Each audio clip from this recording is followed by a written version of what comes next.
Maintenant, on va passer à une discussion avec des femmes dirigeantes à plusieurs niveaux. Ensemble, nous allons dresser un bilan de Beijing plus 30 en matière de paix et de sécurité, de politique publique, volonté politique et des données. Je veux appeler les intervenantes et on va les avoir une à une et puis on va commencer directement. Je crois que beaucoup de ce qu'on allait dire a été dit, alors on va passer dans le concret directement. La première, c'est Madame Marie Goretti Nduwayo. Elle est représentante résidente de l'ONU Femmes en Haïti. Avant d'être nommée à ce poste, elle exerçait pendant 4 ans en tant que chef de liaison ONU Femmes auprès de la Commission économique pour l'Afrique et de l'Union africaine, où elle coordonnait des initiatives continentales centrées sur l'agenda femmes, paix et sécurité et le leadership politique des femmes. Bienvenue, Madame Nduwayo. Et après ça, Madame Nadine Umutoni, qui est directrice générale de l'Observatoire du genre du Rwanda. Elle est parmi nous. Avant cela, Madame Umutoni a été directrice générale de l'Agence nationale pour le développement de l'enfant. Et avant ça, elle était vice-maire de la ville de Kigali, en charge des affaires socio-économiques. Bienvenue, Nadine. On a parlé du Rwanda, mais aussi on va prendre l'exemple du Cambodge. Je veux appeler Excellence Samvada Keng, qui est députée vice-présidente de la 7e commission de l'Assemblée nationale du Cambodge et présidente du groupe des femmes parlementaires du Cambodge. Elle est également point focal du Cambodge pour le réseau ASEAN Femmes, Paix et Sécurité. Avec vos applaudissements, j'espère. Finalement, mais pas moindre, professeure Marie Langevin, elle est professeure au département de stratégie, responsabilité sociale et environnementale de l'École des sciences de la gestion de l'Université du Québec à Montréal, UQAM, et co-directrice de l'Observatoire francophone pour le développement inclusif pour le genre. Elle est titulaire d'un doctorat d'études politiques et ses recherches se situent dans le champ de l'économie politique et des études critiques de développement et d'études de genre. Alors, on a un panel très intéressant. Et on va aller directement vers toi, Madame Nduwayo. Vous êtes dans une situation très difficile en Haïti. Les femmes d'Haïti et les femmes qui se retrouvent dans des situations de conflit passent à travers des horreurs. Quand on a parlé il y a quelques semaines, j'étais en larmes en écoutant l'expérience des femmes d'Haïti. Et moi, je veux que vous nous rappeliez que même avec tout ce qui se passe de bien, de progrès qu'on voit, il y a des femmes qui meurent, qui se font violer chaque jour et qu'on doit prendre le courage de faire quelque chose. Parle-nous de leur expérience d'Haïti et dans les autres conflits et qu'est-ce qu'il faut faire concrètement. Il y a des ministres ici qui se réunissent. On va faire quoi? Qu'est-ce qu'on doit faire? Merci. Excellences, Mesdames, Messieurs, il m'est demandé de vous partager l'expérience des femmes haïtiennes. Personnellement, je ne suis pas femme haïtienne, mais je les côtoie tous les jours, je travaille avec elles.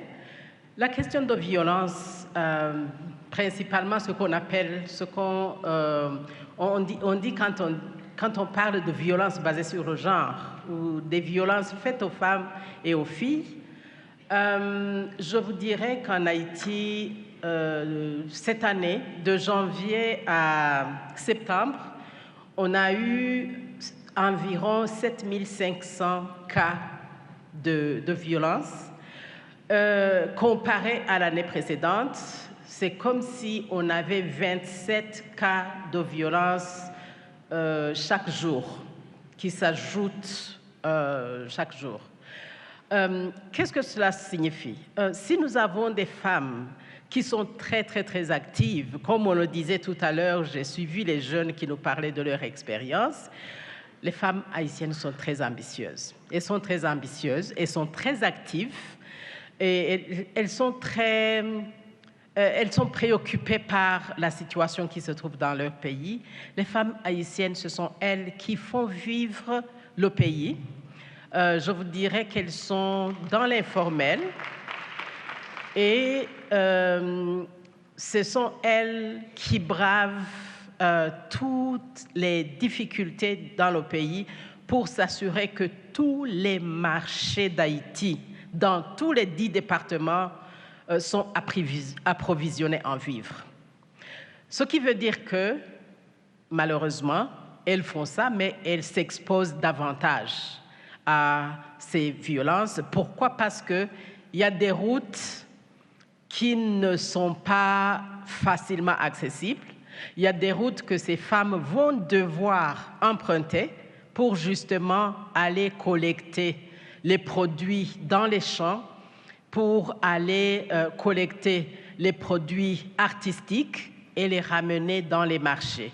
C'est-à-dire que ces femmes s'exposent aux violences, elles sont kidnappées, elles sont tuées, elles sont violées et souvent, c'est des viols répétitifs. C'est-à-dire une femme se fait violer par 5, 6 personnes ou même plus.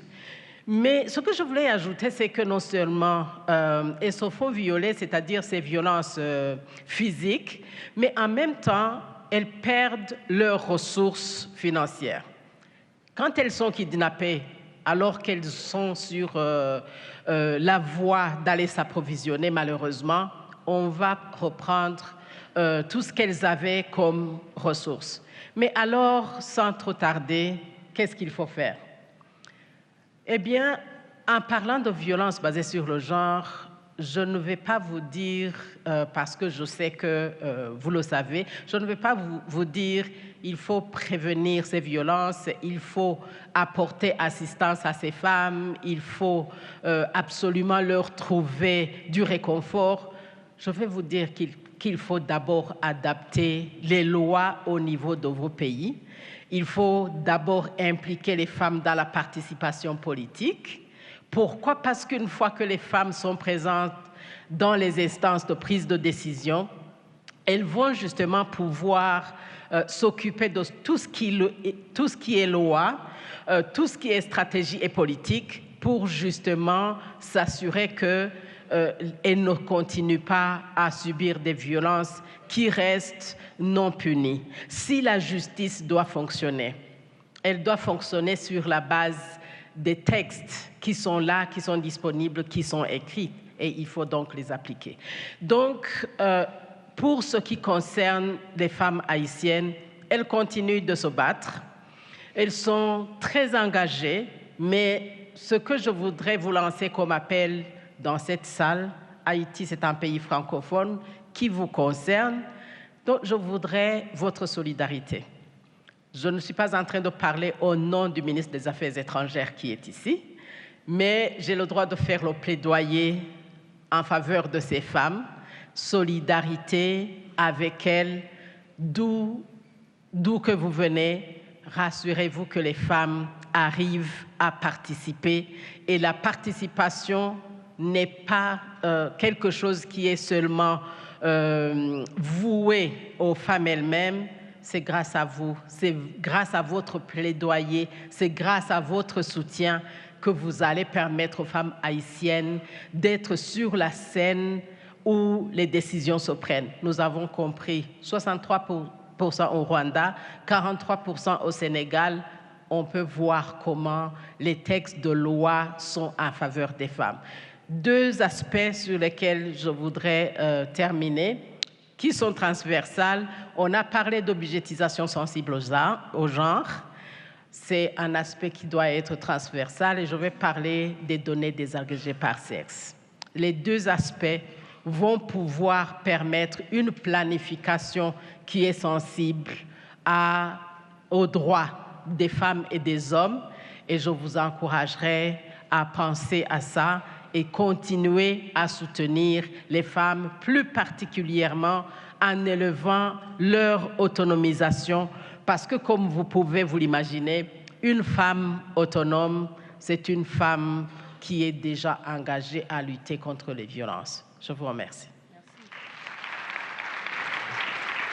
Merci beaucoup. Je vais passer à Nadine. Nadine, on a parlé du Rwanda depuis le matin, on dirait que c'est le paradis. Mais on sait qu'il y a beaucoup de défis qui persistent. Parlez-nous concrètement. Je suis rwandaise aussi, vous allez me permettre cette blague. Parlez-nous concrètement. Vous êtes arrivé à ces résultats comment? Quelles leçons pouvons-nous tirer et quels défis persistent? Ouais. Merci beaucoup, Nathalie. Comme tu viens de le dire, voilà, le Rwanda a enregistré des résultats assez exceptionnels. Ça a été déjà mentionné au début. Mais ces résultats-là se retrouvent dans un contexte assez particulier, contexte historique. Au lendemain du génocide perpétré contre les Tutsis au Rwanda en 1994, le pays aussi s'est tout de suite lancé dans un processus assez profond de reconstruction nationale, avec une population, comme on peut s'y attendre, profondément ameurtrie. Et qu'on peut aussi imaginer, il y avait une très grande population de femmes.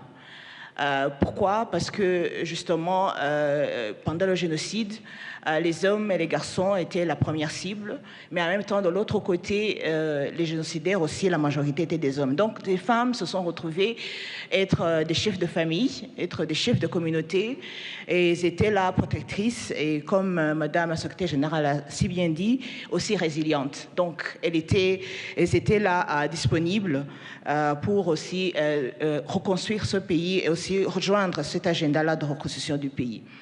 Autre chose qui est très important, c'est aussi cette volonté politique et le leadership par excellence par notre président de la République, M. Paul Kagame, qui a été aussi très déterminante pour faire de l'égalité hommes-femmes une priorité centrale encore de cet agenda-là de reconstruction nationale.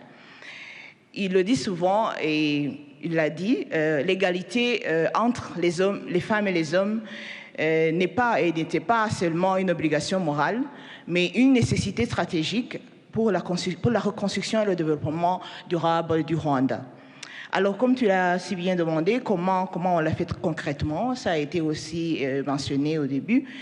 Mais on a commencé par des cadres aussi, je dirais, légaux, par excellence notre constitution de 2003, mais aussi nos lois électorales qui ont imposé un minimum de 30%, un quota minimum de 30% dans toutes les instances décisionnelles. Les partis politiques aussi et les listes électorales doivent jusqu'à aujourd'hui respecter cette règle. Et comme on l'a aussi souvent dit depuis le matin, les résultats qu'on a parlent d'eux-mêmes. Je ne vais pas revenir aux chambres des députés, mais déjà aussi au Sénat, on a 50% des femmes. Dans les autres instances stratégiques, surtout cette année-ci, on a vu pour la première fois une dame, elle est ici, elle est la gouverneure de notre banque nationale. On a pour la première fois une procureure générale. Mais aussi, on le voit aussi dans les instances non étatiques. Aujourd'hui, la présidente de la Fédération du secteur privé, c'est une dame. On a la présidente du Conseil des médias au Rwanda aussi, c'est une dame. Et je mets un accent particulier sur ces deux secteurs parce que c'est encore quand même des secteurs dominés par les hommes. Alors, autre chose, il y a eu un écosystème institutionnel qui est complet. Là, je vais faire vite. Il y a le ministère du genre et de la promotion de la famille. Il y a l'Observatoire du genre, là où je travaille, où on surveille le progrès aussi, on publie périodiquement les progrès que le pays fait. Là, le Conseil national des femmes, qui existe jusqu'à la plus petite entité administrative de notre pays, qui est le village. On a le Forum des femmes parlementaires qui nous aide beaucoup aussi en ce qui concerne, comme elle a si bien dit, Goretti, être sûr que la question genre, bien les principes de l'égalité des genres est transcendantale dans toutes les lois. Et aussi, on a cette budgétisation sensible qui est au genre et qui est obligatoire pour les ministères et les districts. Là, je vais faire vite. Il y a aussi des politiques qui sont concrètes pour les filles et pour les femmes. On a d'abord pour l'éducation, on a une politique d'éducation gratuite jusqu'à 12 ans pour tout le monde. Mais on a aussi une politique bien spécifique sur l'éducation de la fille qui aussi aide les filles surtout à augmenter leur nombre dans les filières scientifiques. On a aussi le soutien à l'entrepreneuriat féminin. Il y a des politiques publiques qui favorisent l'accès des femmes au financement et aux opportunités économiques. Il y a un point majeur qu'on doit noter sur ça. Aujourd'hui, les femmes ont un droit égal d'hériter de leurs parents, ce qui n'était pas le cas au début. Et là, ça leur permet d'avoir des terrains qui peuvent servir de garantie et avoir des crédits, avoir accès aussi à d'autres produits, je dirais, financiers. Les défis, il en existe. On en a toujours, et d'ailleurs, c'est les priorités de notre deuxième génération, de notre stratégie nationale pour la transformation. Le premier défi, c'est les stéréotypes patriarcaux qui sont toujours là, surtout dans les milieux ruraux. On a encore un nombre assez limité de femmes dans les postes techniques et aussi dans le leadership, mais surtout le leadership local, au niveau local, peut-être pas au district, mais dans les entités, au secteur, aux cellules, on n'a pas encore atteint le quota de 30%. Et aussi le double fardeau là, de travail domestique et travail professionnel qui reste encore assez lourd pour les femmes. Donc, pour conclure pour cette question, donc, le Rwanda vraiment a démontré une chose simple mais très importante, très puissante, que quand il y a une forte volonté politique de donner aux femmes les moyens légaux, les moyens institutionnels, les moyens politiques de participer pleinement et transforme vraiment la société d'une façon entière. Merci. Merci Nadine. Là, je voulais passer directement au Cambodge. Le Cambodge a beaucoup de liens, des expériences similaires que le Rwanda, mais ils ont pu voir des vrais progrès, surtout les femmes dirigeantes au niveau local. Et Excellence Keng, j'aimerais que vous nous parliez un peu du parcours des femmes au Cambodge. Vous-même, vous étiez là dans la rédaction du rapport Beijing plus 20. Pour le Cambodge. Alors, vous avez vu l'expérience depuis longtemps. Expliquez-nous comment on arrive à mettre des femmes dirigeantes au niveau local et comment favoriser un changement véritable de mentalité. Merci. Merci, Excellences, Mesdames et Messieurs. Tout d'abord, j'aimerais vous dire que j'ai travaillé depuis 1979 pour l'égalité hommes-femmes. Tout d'abord à l'Association des femmes du Cambodge, puis dans le ministère des Affaires féminines, avant d'être élue parlementaire en 1923. Donc c'est vraiment un grand honneur de participer à ce panel consacré à l'importance de la plateforme de Pékin, qui a marqué un tournant décisif pour l'égalité entre les femmes et les hommes à travers le monde. Depuis l'adoption de la plateforme de Pékin, le gouvernement royal du Cambodge a démontré un engagement fort et continu dans la promotion de l'égalité de genre et l'autonomisation des femmes, reconnues comme des acteurs clés essentiels au développement économique et social du pays. Donc, ce qui est important, c'est que le Cambodge a mis en place des mécanismes institutionnels solides, comme premièrement le ministère des Affaires féminines, deuxièmement les groupes d'action de genre dans tous les ministères, troisièmement, un groupe de travail technique sur le genre qui assure le partenariat entre le gouvernement, la société civile et les partenaires de développement. Et quatrièmement, ce qui est le plus important, c'est le Conseil national cambodgien pour les femmes, présidé honorifiquement par Sa Majesté la Reine, avec le Premier ministre comme vice-président honoraire. Les réunions annuelles du Conseil, présidées par le Premier ministre, jouent un rôle déterminant. Elles évaluent l'application de la Convention sur l'élimination de toutes les formes de discrimination à l'égard des femmes et transforment les recommandations en politiques concrètes dans l'ensemble des secteurs. Ces réunions ont permis de sensibiliser les hauts responsables et de renforcer l'engagement pour accroître la représentation des femmes dans les postes de décision. Grâce à ces mesures et à des actions affirmatives ciblées, la participation des femmes dans la gouvernance s'est considérablement améliorée. Les femmes représentent maintenant 42% des fonctionnaires. Tous les ministères comptent désormais au moins une femme secrétaire d'État, une autre femme, une femme sous-secrétaire d'État. Tous les provinces et les districts ont au moins une femme vice-gouverneur. Le pays compte aujourd'hui 3 femmes ministres, une femme à la tête de la Banque centrale, une femme dirigeant l'Institution nationale d'audit, Et pour la première fois dans l'histoire du Cambodge, la présidente de l'Assemblée nationale est une femme. Et on peut dire également que les avancées touchent également la gouvernance locale. Donc, parmi les positions élues, nous avons 18% de femmes élues dans les conseils provinciaux, 20% des femmes élues dans les conseils de district, 24% au sein des conseils communaux, dont 11% de femmes qui sont élues chefs de commune. Notre système proportionnel électoral a également servi de tremplin. Mais ce sont surtout la détermination, l'engagement communautaire et la proximité des femmes avec leurs électeurs qui expliquent leur réussite. Beaucoup de nos femmes élues ont commencé modestement comme volontaires dans leur village en soutenant les femmes victimes de violences ou en aidant les familles à accéder aux services de santé. À force de dévouement, elles ont gagné la confiance de leur communauté qui les a poussées à devenir candidates, puis élues conseillères. Mais au-delà des structures politiques, la transformation des normes socio-culturelles reste cruciale. Le Cambodge a donc révisé ses programmes scolaires pour montrer une représentation valorisante des filles et des femmes. Et les formations des enseignants incluent désormais une approche sensible au genre. Les médias et les réseaux sociaux jouent un rôle décisif en valorisant des modèles féminins positifs, brisant les stéréotypes et affirmant l'égalité entre les sexes.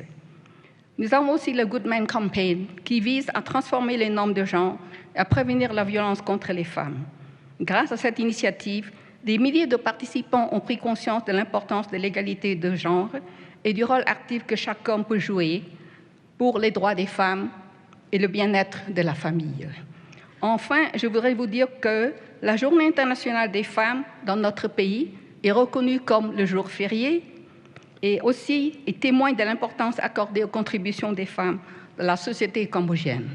En conclusion, je pense que, en ce qui concerne les leçons tirées du Cambodge, les progrès de l'égalité hommes-femmes ne peuvent se réaliser sans ces 5 conditions majeures. Premièrement, la volonté politique au plus haut niveau est le moteur principal des progrès. Deuxièmement, des mécanismes institutionnels clairs assurent la coordination et la mise en œuvre des politiques de genre. Troisièmement, le changement des normes sociales est indispensable pour atteindre une égalité réelle et durable. Quatrièmement, la confiance en soi-même. Les femmes doivent oser rêver, oser entreprendre. Et cinquièmement, ce qui est important, le soutien des familles, des communautés et des hommes. Et aucune de ces conditions ne peut se concrétiser sans la paix, sans la cohabitation harmonieuse de tous les pays. Je vous remercie.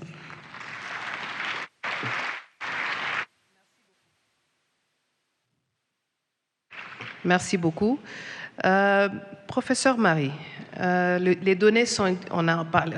Anna a déjà parlé un peu de cela, mais j'aimerais dire 30 ans après Beijing, pourquoi l'égalité femmes-hommes et les données du genre sont-elles un enjeu stratégique et en quoi l'infrastructure francophone, vous allez nous parler de l'Observatoire, francophone des données de vous développer à l'Observatoire peut servir les États.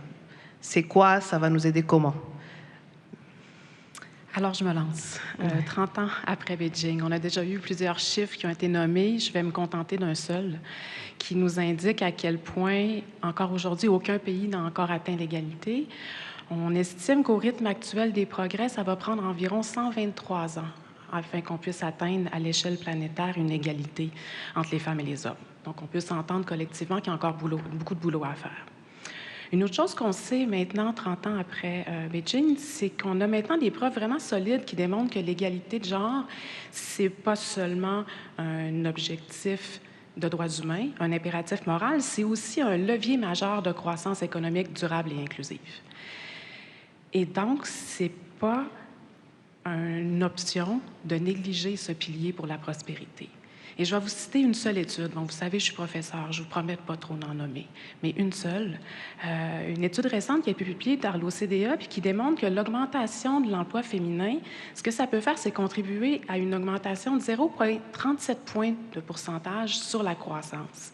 Et ça, pour le dire simplement, c'est un impact qui est 2,5 fois plus grand si on le compare à celui de l'emploi masculin. Donc, il y a une réelle différence de l'impact entre ce progrès en termes d'égalité de genre.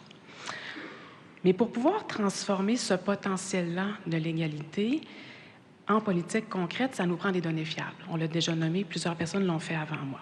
Pourquoi? Parce qu'on ne peut pas piloter des politiques publiques en faveur de l'égalité à l'aveugle. Et la communauté internationale a fait beaucoup de progrès. C'est ce qu'on analyse, entre autres, à l'Observatoire. On voit que du côté des États aussi, on a davantage d'expertise, d'infrastructures pour être capable de déployer des données de genre, des données sexo-spécifiques. Mais clairement, ces efforts-là sont loin d'être suffisants.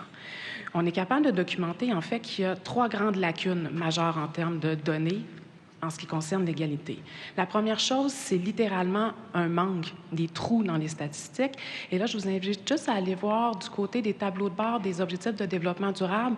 Vous allez constater, comme le fait ONU Femmes, qu'on a à peine la moitié des données nécessaires pour être capable de faire le suivi de l'égalité dans nos objectifs.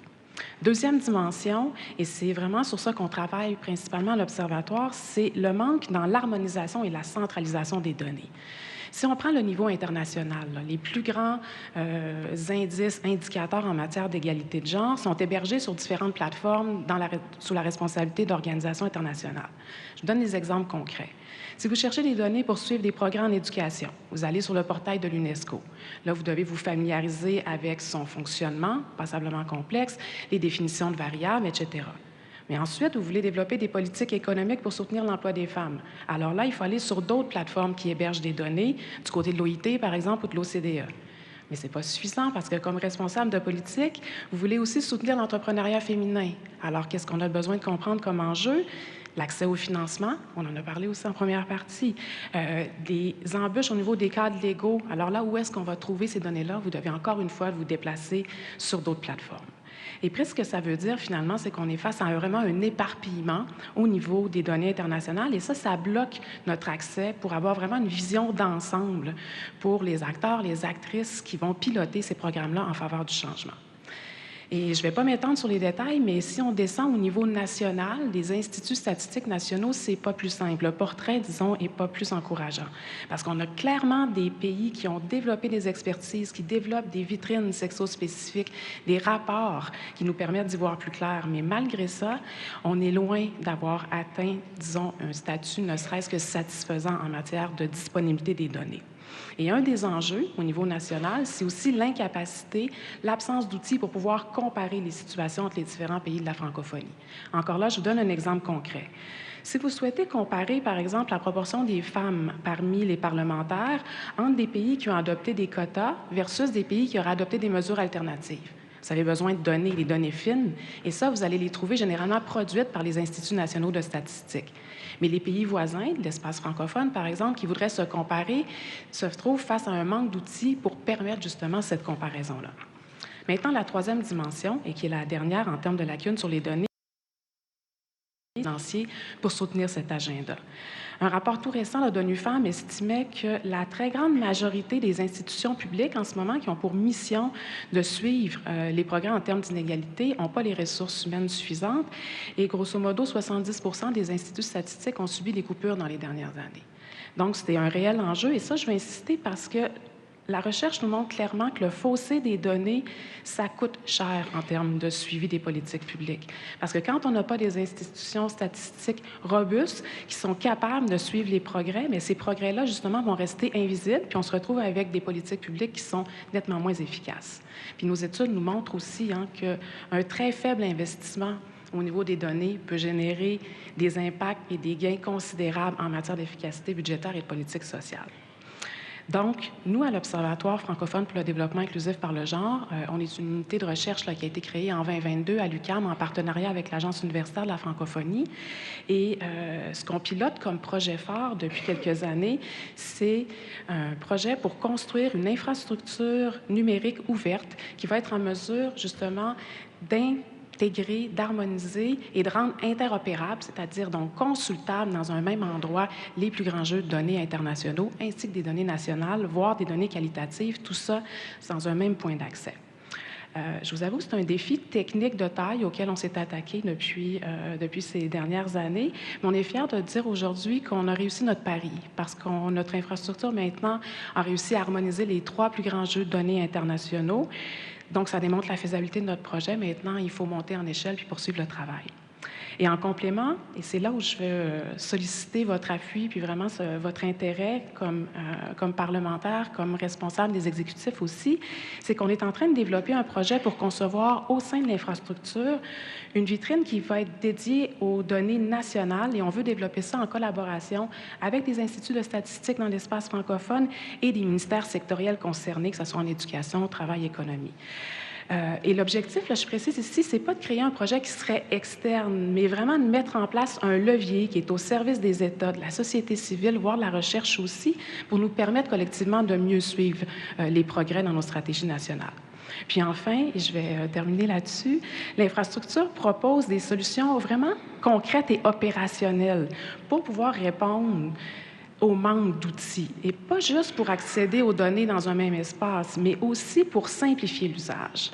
Parce qu'on veut pouvoir aider les décideurs, les décideuses publiques à pouvoir se saisir de ces données, comprendre les définitions, suivre l'évolution des méthodologies, bref, arriver avec un outil qui est vraiment pédagogique et qui permet de simplifier l'univers qui est éminemment complexe quand on fait face aux données de genre.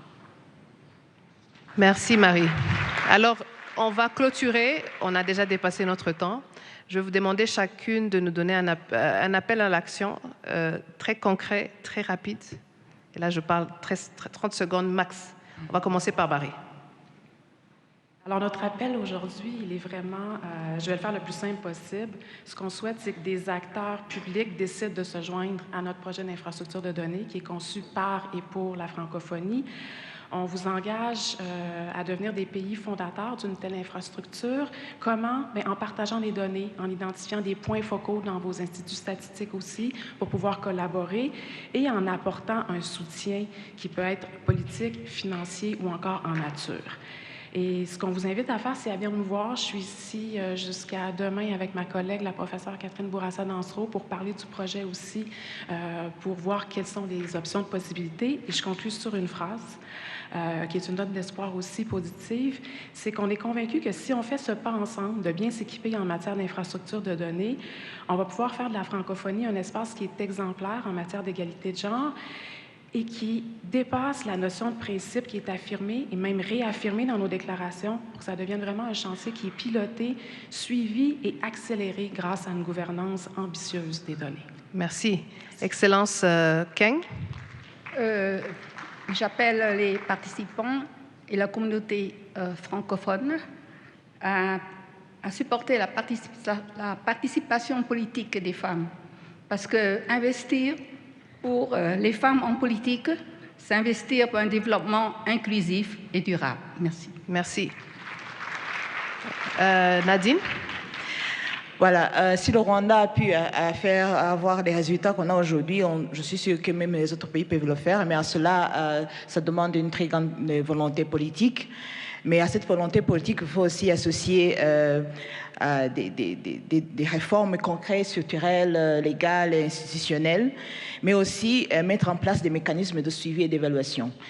Là, je parle de suivi vraiment qui est axé sur les résultats, ce qui nécessite de passer du suivi des activités, mais sur le suivi des résultats, de l'impact réel sur l'égalité entre les hommes et les femmes. Il faudra aussi investir dans l'éducation des filles, le leadership des femmes, et combattre, c'est très important, les stéréotypes et aussi les violences basées sur le genre. Merci. Merci Nadine. Et finalement, Madame Douayo, vous nous avez... On a besoin de ce défi parce qu'il y a des femmes dans les zones de conflit aujourd'hui, en Haïti, dans le monde, en Afrique, qui meurent toujours, qui souffrent toujours. C'est quoi ton appel à l'action? Quand vous me demandez un appel à action, ça me complique un peu parce que j'aurais besoin de 3 appels au lieu d'un. Le premier, c'est vraiment d'engager les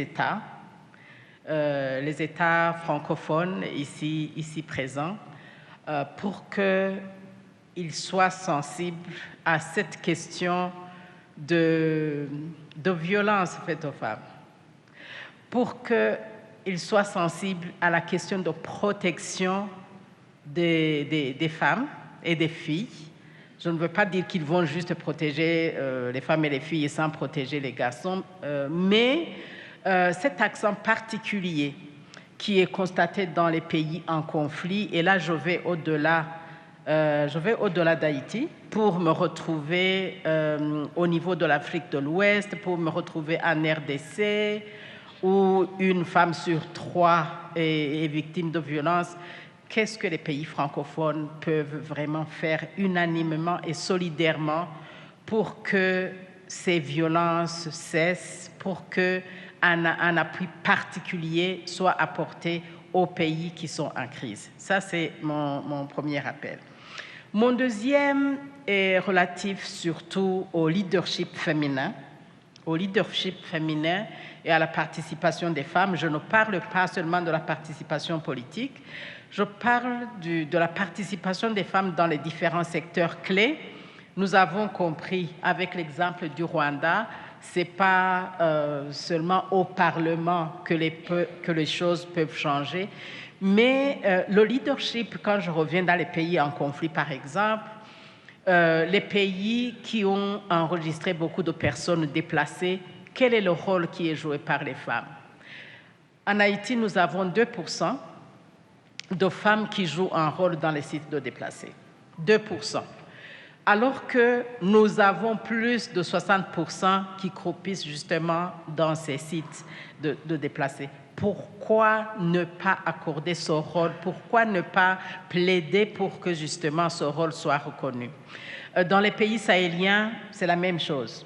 Les filles au Niger, Burkina Faso, au Mali, quand nous parlons du rôle des filles dans l'éducation, c'est que s'il y a une volonté de les mettre à l'école, si on a au Niger une décision de réduire les mutilations génitales, on est sûr qu'on sera à mesure d'avoir des filles, des futures femmes qui vont pouvoir être à l'aise à gérer les situations dans leur pays. Enfin, je vais terminer par le rôle de l'autonomisation économique des femmes et je salue l'initiative de l'OIF qui a bien compris que c'est un des moteurs clés pour la protection non seulement des filles et des femmes, mais aussi le développement des pays, d'autant plus que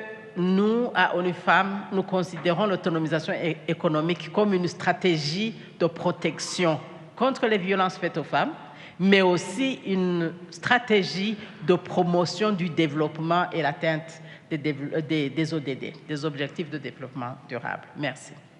Merci beaucoup. Je pense que tout a été dit. Je vais redonner la parole à Clémentine, mais j'aimerais dire moi-même, Monsieur, Mesdames les ministres, Excellences, dans vos discussions, on espère voir le même courage que les femmes d'Haïti et les femmes dans le Sahel, ce courage à prendre des décisions et à passer à l'action. Merci beaucoup.